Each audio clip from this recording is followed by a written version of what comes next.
じゃあアンベルお願いします。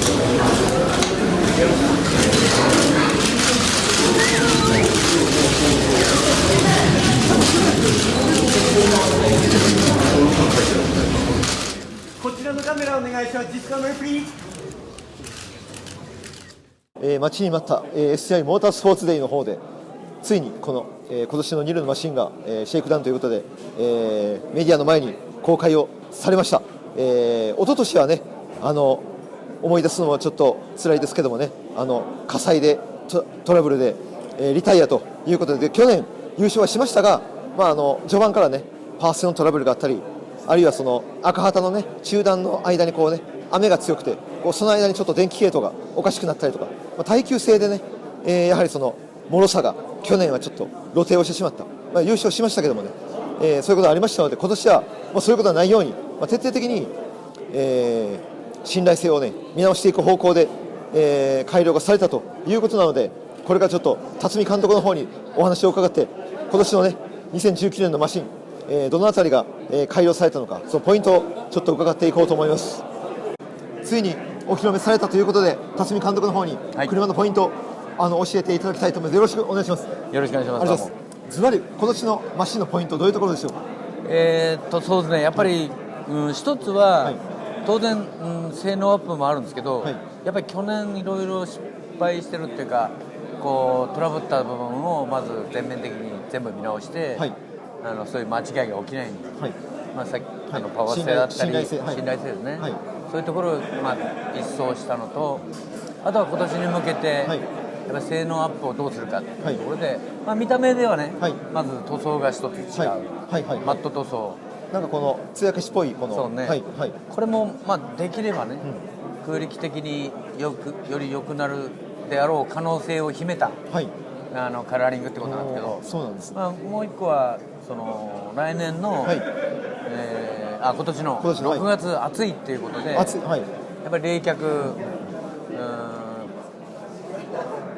却系ですかね、だからエンジンフードからの熱を抜くとか、タイハウスの中、タイハウスの上もルーバーついてますけど、あれもエンジンルームの実は空気も抜いてるんですね。房内の空気を抜くっていう、そういうこともやってます。それとあとは今年、今こっちから見えないですけど、ホイールを、ちょっと合成の見直し、構造の見直し、それでマグホイールをマグネシウムからアルミホイールに、マグからアルミに、そうですね、BBS さんに、それを一緒に共同開発ということで、実はホイールは1年前からやってたんですけど、やっぱりなかなか簡単にはいかないところがあって、で今年やっとその採用に踏み切ったとですね。だからこれはかなり大きな性能向上を果たしていると思います。なるほど。ホイールがじゃあ戦闘力アップ。そうですね。ですからあとはタイヤもダンロップさんに新しいタイヤを作ってもらって19年仕様で、これもかなりの性能を発揮するかなと思います。どういうところが一番タイヤのポテンシャル上がるポイントはどういうところ？やっぱりマキシマムグリップというよりも、ちょっと天候の気温のローンの変化、そういうことにやっぱりうまく対応してくれるようなゴムを、低温になるとどうしてもタイヤってきつくなってくるので、ニュールブルクリンクは気温の変化も大きいので、それ下がった時にも落ちない、対応できる幅が広がってる。そういうところも留意しながらタイヤを作っていただいた、ですからタイヤはもうスリックもウエットもインターミディエートも、全てそういう低温側で起きてた問題を、一掃しようという、そういう取り組みをやってます。なるほど。去年とかこれまでの出たネガを徹底的に潰して、信頼性とその天候の変化、暑かったり寒かったりする幅の大きなニルの、春のニル、6月の今度下旬ですもんね。ちょっとね、暑いか寒いかって分かんないですもんね。そうね。多分どっちも想定して、幅広く対応できる。大雨がまた降るかもしれませんし。ラジエーターも去年よりずっと大きくなって、そうですか。当然重くなるんですけど、ラジエーターを大きくすると、それも暑い時の対処のためにはどうしても必要だというんですね。なるほど。あとはね、大きな性能向上しているだろうなと予想しているのは、ECU っていうかその、はいコンピューター制御をやってますよね当然、はいエンジン、ミッション、パドル、はいセンターテーブル、制御してる四駆、はいはいこういうところのシステムを全部その別々の ECU でやってたの。はいはいそれを今度1個で統一やれるので、はいそのシフトのクオリティっていうんですかね、それはすごく良くなってる、私も時々テストで乗るんですけど、このシフトのクオリティは相当高い、そうですね。だから、ドライバー負荷はやっぱりショック大きいとね気になっちゃう、でそういうギア比も含めてよりそのつながりのいいギアでショックも少なく、はいセンターテクの制御もパドルも非常にきめ細かく、きめ細かく、はい対応できるようにはなってますね。なるほどはい、そうか、コンピューターをそれぞれバラバラこう要はそれぞれのものに合わせてこう一個ずつ今までは1個ずつ別一個ずつやってるのをと統合してると、はいそうねそれによってシフトのフィーリングも変わってる。全然良くなってるね。そうなんですね。だからそのソフト面も良くなってるし、そのハード面もそのフライホイールを去年よりさらにその低管性というかね、はいもう単純に言うと軽くして、はいはい回転イナーシャをちっちゃくしてる、そういうのもそのシフトのクオリティに影響するので、なるほど。本当にあらゆるところを、手を加えてる感じですね。よりドライバーが扱いやすく入賞時間、そうですね楽に乗れるというか、負担が少ない。そうですねはい。なるほど。ざっくりとそんなぐらいなるですね。ほどチーム力に関してはもう問題ないというかこう、ねそうですねドライバーのねね団結力的なものもそうですね、もうチームコミュニケーションについては多分、本当にみんなスバルグループの一員になって本当に勝つために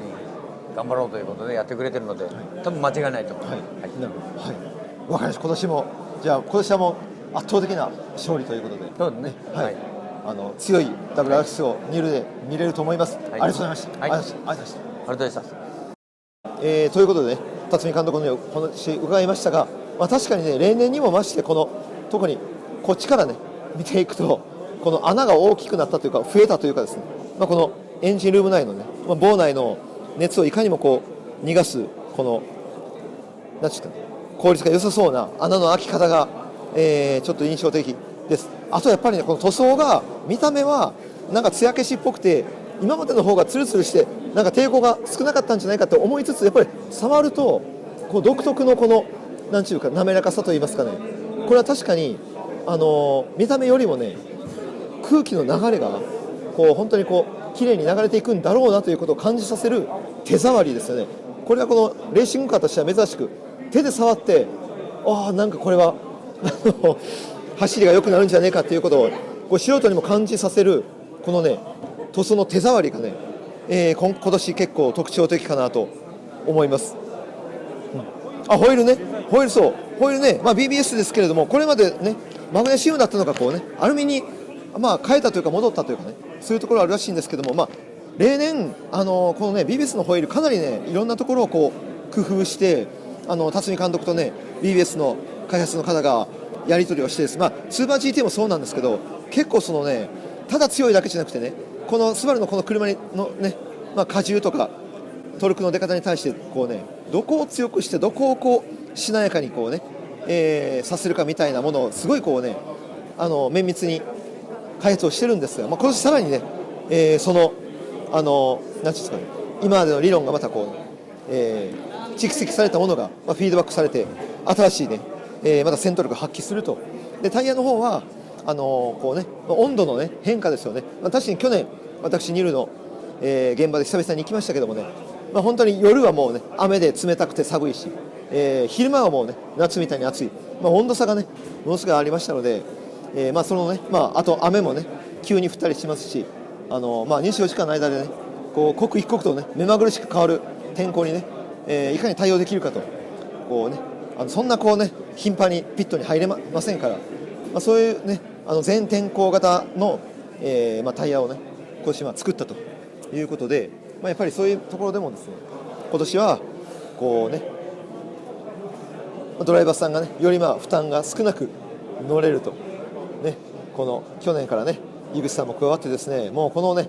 さっきもこのねドライバー4人がね対面してましたけどもね、もう本当にこうなんていうかチームワークはね、これ一番のスバルの、ね、強みかと思いますけども、はい、でね制御系はね逆に僕今までバラバラだったのが実は意外だったというかね、市販車なんかはね結構昔からもいろんなね制御コンピューター統一でやってましたけども、こうニルのレースカーもねそうなることによって、いろんなクオリティが上がるとで、信頼性もね上がっていくということで、去年ねちょっとヒヤヒヤした場面が多々ありましたけどもね、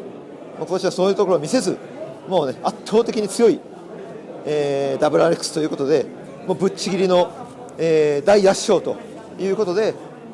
信頼性ですよね。今回に関してはね信頼性の高さをやっぱりいろんなねメーカーのこうね製品の方もこうそういうねものが揺らぐ、ことがありましたけどもね、そういうのをガンとも払拭する、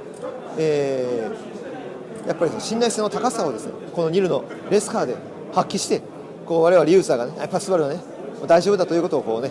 改めて、認識をさせてくれると、そういうねレースになるんじゃないかなとね、期待ができると。今年そうかこのねディーラーの、ね、メカさんがですね例年6人かだったのが今年が8人ということで北海道、福島、北陸、静岡、名古屋、大阪、滋賀、広島ということで、ディーラーメカさんもですね増員ということで単純にそのマンパワーも、ね、上がっていくとでチームワークはもうね定評ある素晴らしいチームですからね、これにもう信頼性ねもう本当に我々信頼性この高さをね取り戻した、スバルをねそれが圧勝するところをぜひ見たいので、今年もそれを、拝めることを信じて応援をしていきたいと思います。はい、ありがとうございます。